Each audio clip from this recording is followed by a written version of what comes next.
come on in. We're getting ready to cook up some tomato soup. But before I even started on the tomatoes, I wanted to get this garlic on. So I was going to show you, we're going to roast this garlic in the oven for a good 30 minutes or so. Make sure it's good and soft, and all the juices from the garlic go into the olive oil and provide me with some really good, yummy roasted garlic olive oil for my cooking process.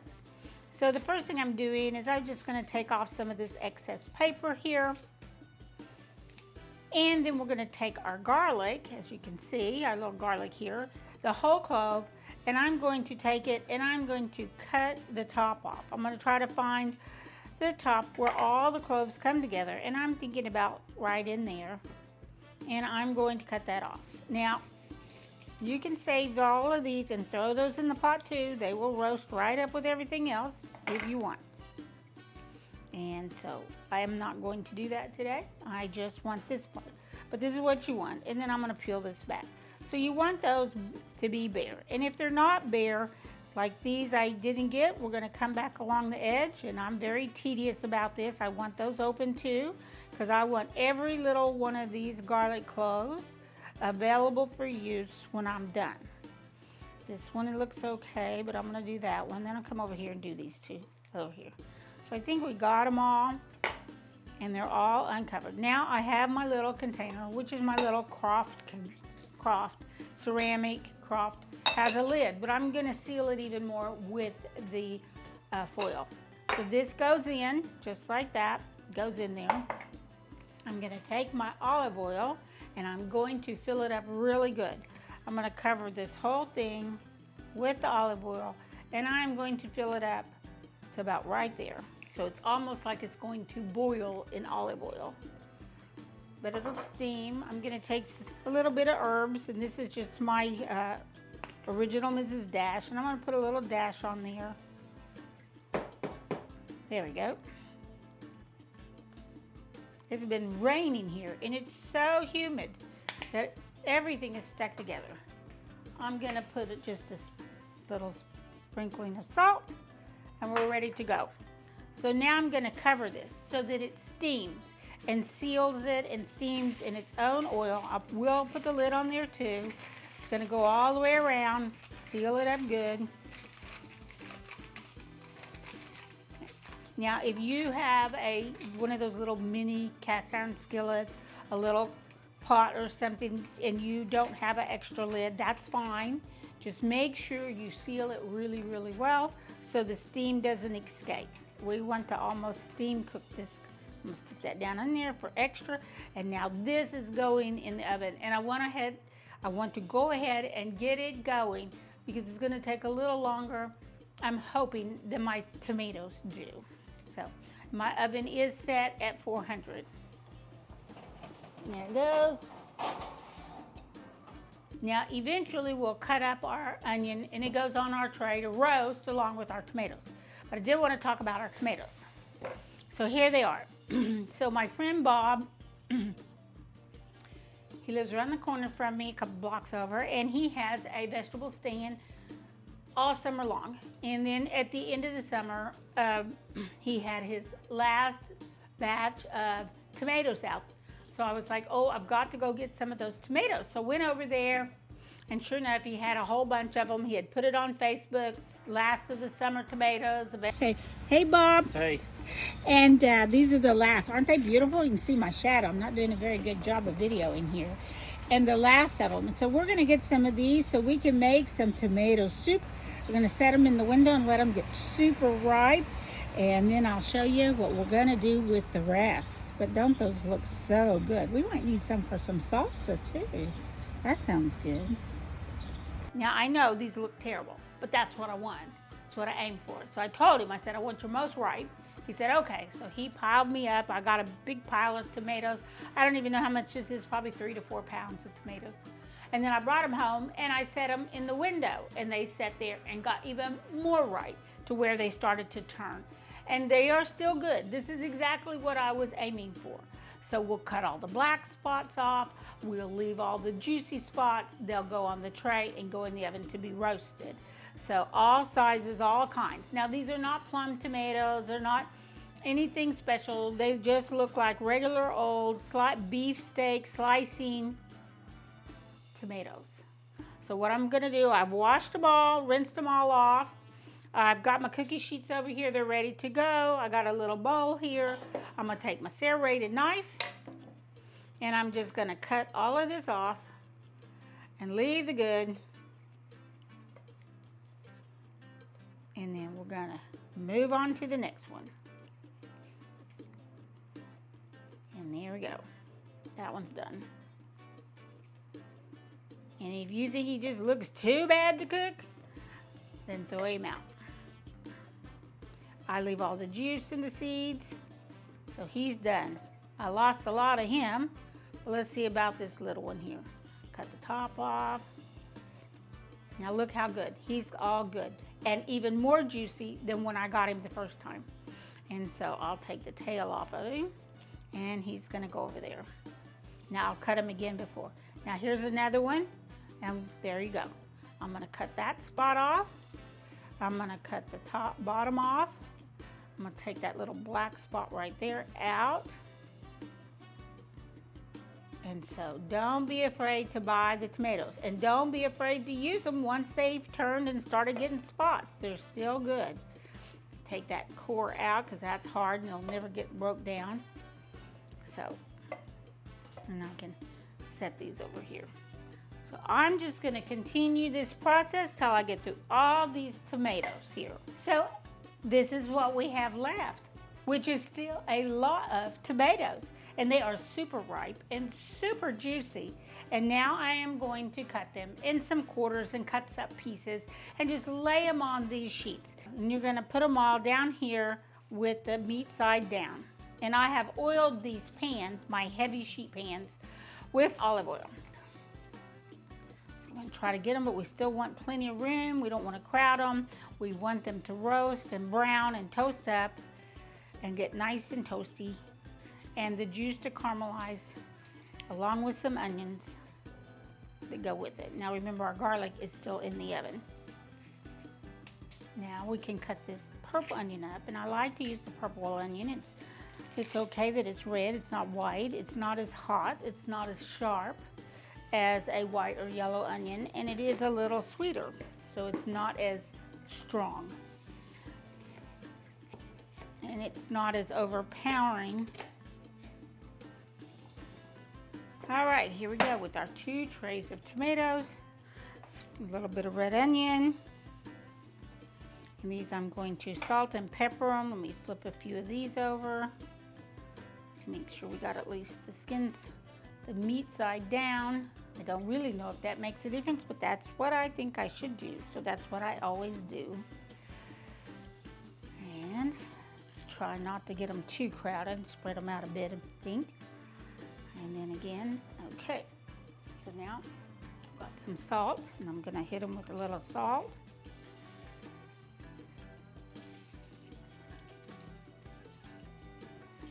And that's it. They're going in the oven.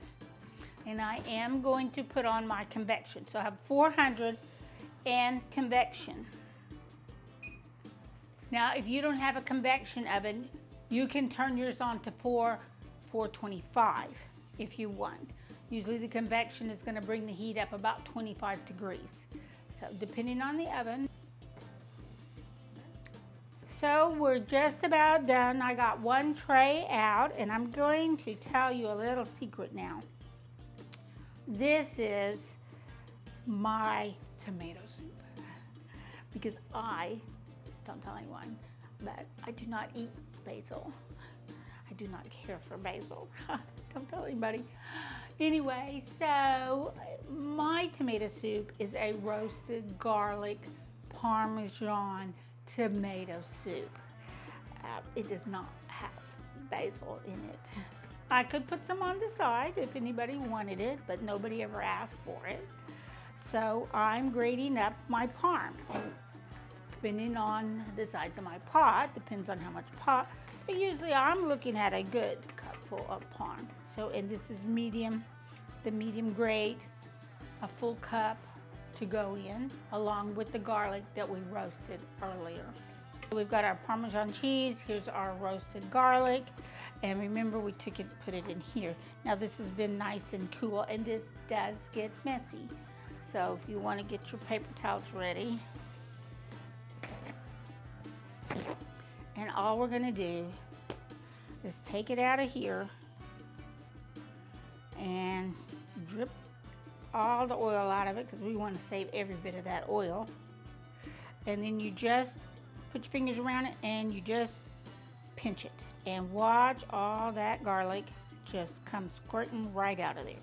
And that's what we want. The same for when you're making roasted garlic mashed potatoes.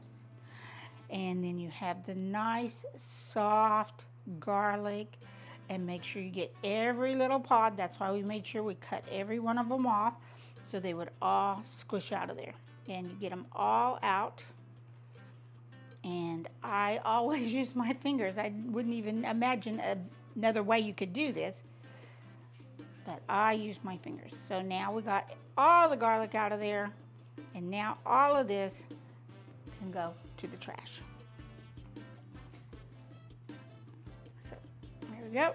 Now I got my paper towels, and I can wipe my garlic fingers off, and then I will smell wonderful for the rest of the day. But it is so good. So here's our garlic ready to go in. Here's our garlic olive oil. So now you can see, look how steaming hot those are. And they are so juicy. They're still toasted. The onions are toasted. Everything's toasted. We are ready to go to the pot and build our soup.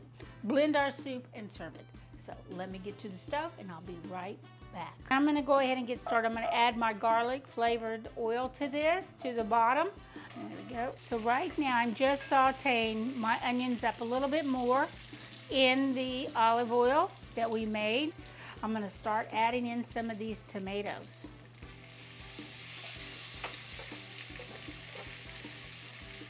And they are so juicy, and you can see the juice is already coming out of the tomatoes. That looks so good, and that's what we want.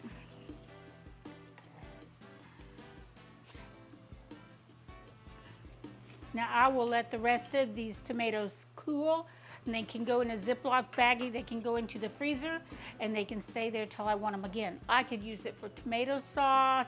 I could make a fun bruschetta Italian dip out of it, anything. So they're really ready to go. But look, now that looks wonderful. So now that that's going good, I'm gonna go ahead and add in our roasted garlic. So remember, this is one head of roasted garlic. I'm gonna get it in there, get it going. And now I'm going to add about a teaspoon of my Mrs. Dash, which is a general herby blend, garden blend. That actually looks like enough. That's a half a teaspoon. So, and just for a little smokiness, because you know I like the smokiness, I'm going to add in, this is about a fourth of a teaspoon of paprika. And I want to dug this spoon out because I keep dumping it in my hand. So I think we got about a half a teaspoon of smoked paprika. Okay. Stir that up, and look at the juice coming out of those tomatoes. Doesn't that look wonderful? And that's what we're looking for, and that's why we wanted them so ripe. Okay. Now here's my stock, and this is just a standard stock from the grocery store. 2 cups of chicken, 2 cups of beef broth. I'm just gonna do about probably 2 cups worth, because I don't want to overflow my pan and I don't want to splatter everything. So that's 2 cups. If we need more, we can add more. And like I always do, I turn my stove off when I use my blender because I don't want the electric cord catching on fire. And we're going to start off on low, And remember, it will build a suction, so you want to go nice and slow. And this pan is much lower, so we have to be even more careful.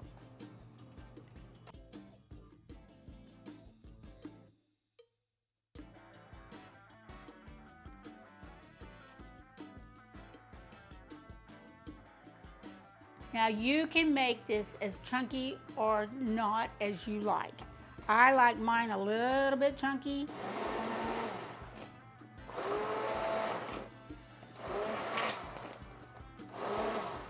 I don't mind getting a chunk of tomato or a chunk of onion.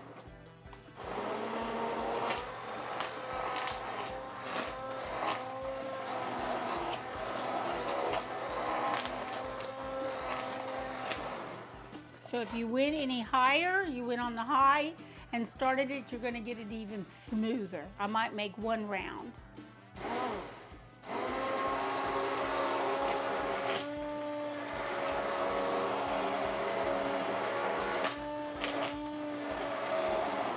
Now that looks really good. And I think that's about the consistency I like it. So we're gonna go right there.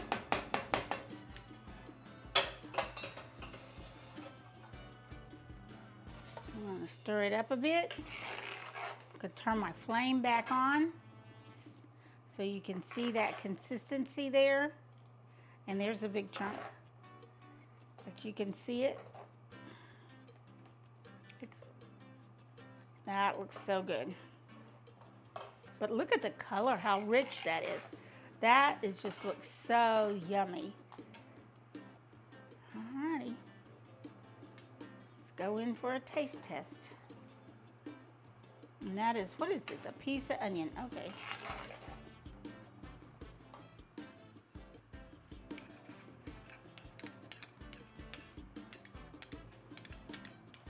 Let's see what we've done. Ooh, it's hot.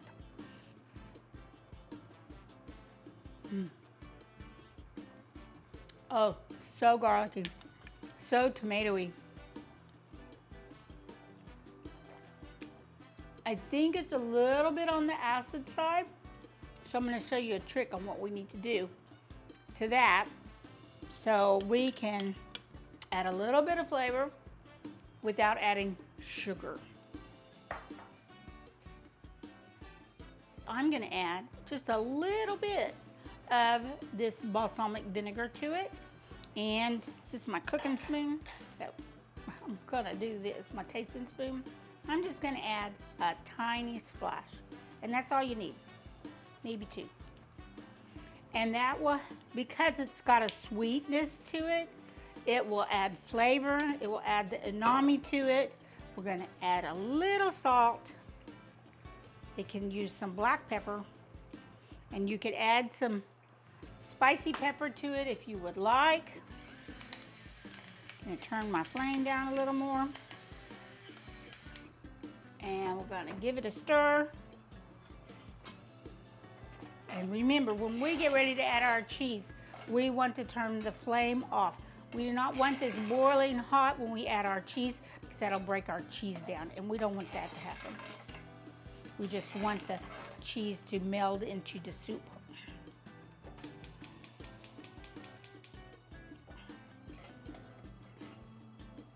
Okay. Now we're going in with the parm. Like I said, this is a good, probably good cup of Parmesan cheese. And I'm putting it all in there.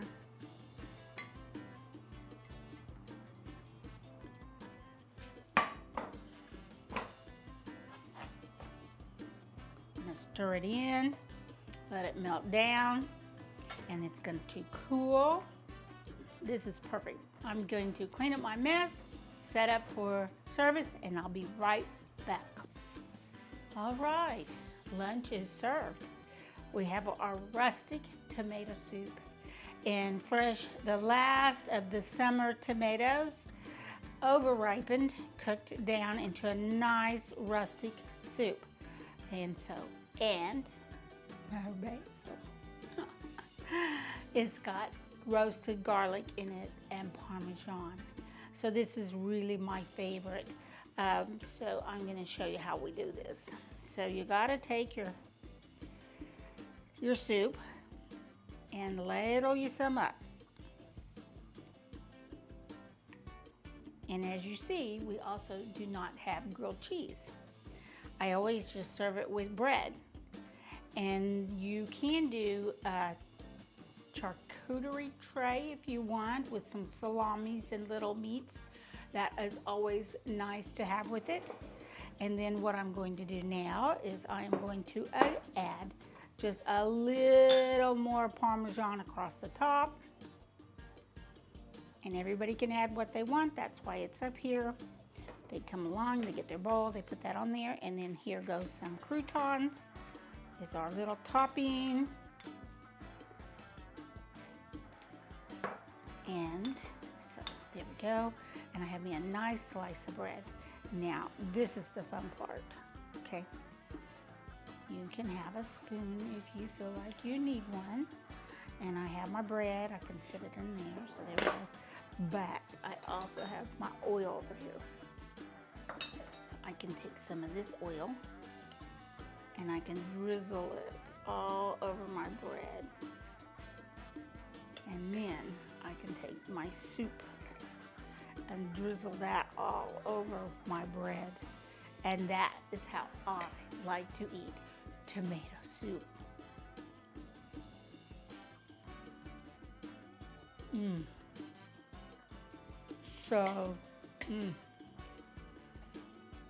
Yes. Let me eat this and take a nap. But it is so good. You give it a go. And then you can tell me if it still needs basil. But if you want to put some basil in it, you go right ahead. Make this soup your own. Enjoy. See you next week. Bye.